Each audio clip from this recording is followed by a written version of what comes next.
Hello guys! Hello Libra! Welcome dito sa aking channel. Kapalaran 888 Libra. Alamin natin kung anong messages, vibration, gabay energy para sa lahat. General reading. So I hope na makuha mo yung energy, Libra. Maraming salamat sa mga Libra na nag-like, nag-share, nag-subscribe.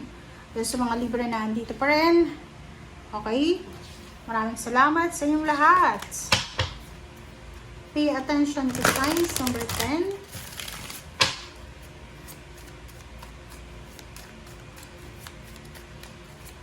Okay, Libra. Second card, think it through. Okay.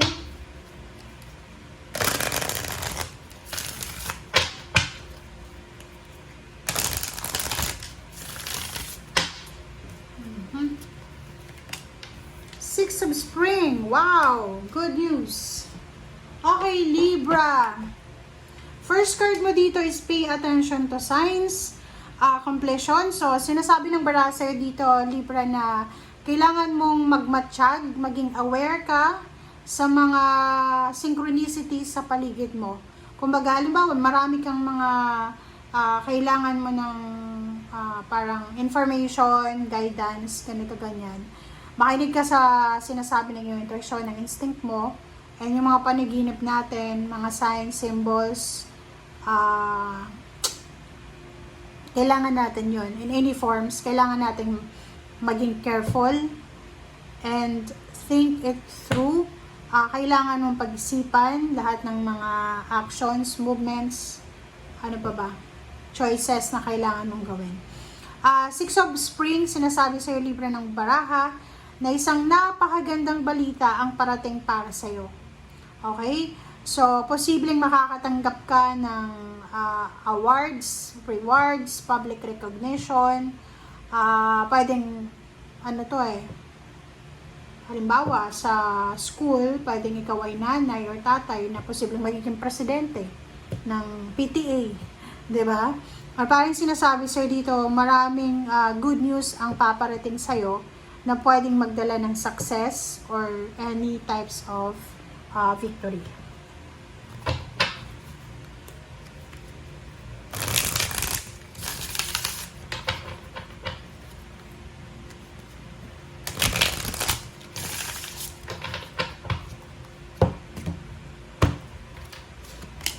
Okay, wow, Chariot.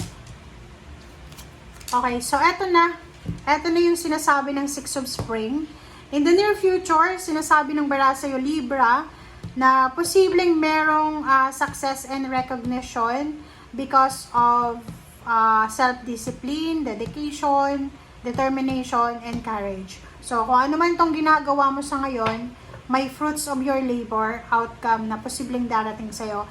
It's a lump sum of money. So, maybe may inheritance, or maybe may investment ka, or marami kang mga naipundar sa buhay mo, sa mga kinikita mo, or maybe sasakyan, pwedeng bibili ka ng sasakyan, magbebenta ka ng sasakyan, or posibleng makatanggap ka ng lump sum of money, or payments, payouts, bonuses, or kung ano man to na thousands na, or maybe millions na money. So you're the Fool, sinasabi ng bara sa'yo dito, Libra, na maraming offer, maybe international, local na job or career na pwedeng mataas yung sweldo and in demand ka sa ngayon. Okay.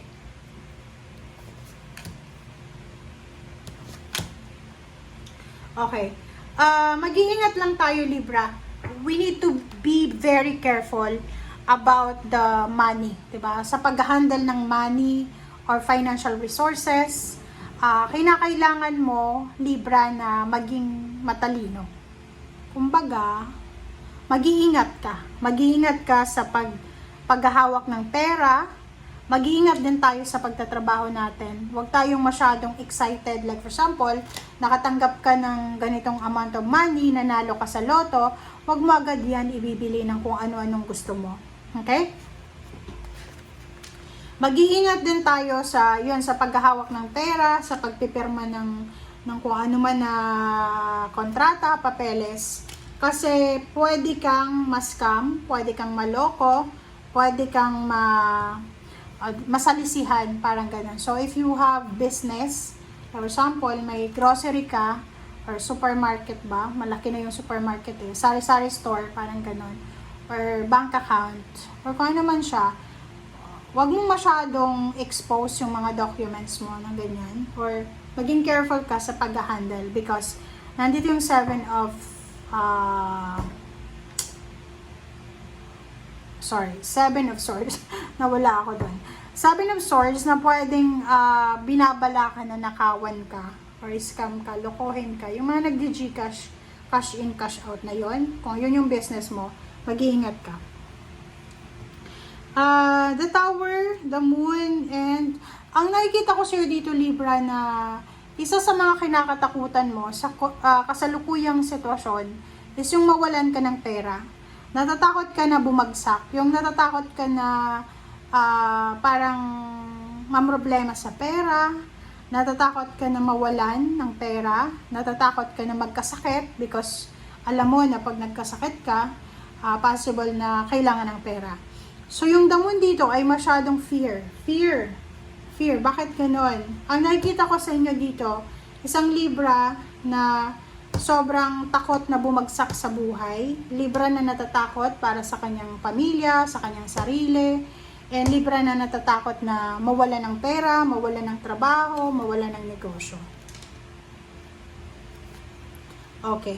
So, nandito yung Justice tsaka Emperor. Parehas siyang Major Arcana. And sa ilalim mo dito is Four of Pentacles. Sinasabi ng baraha, Libra, isa sa mga pwedeng solusyon sa kinakatakutan mong problema is kailangan mo ngayon pa lang mag-save ka na ng pera. Yung kahit konti, 'di ba? 100 pesos or bawasan natin yung mga expenditures natin, yung mga expenses natin, yung mga hindi naman kailangan.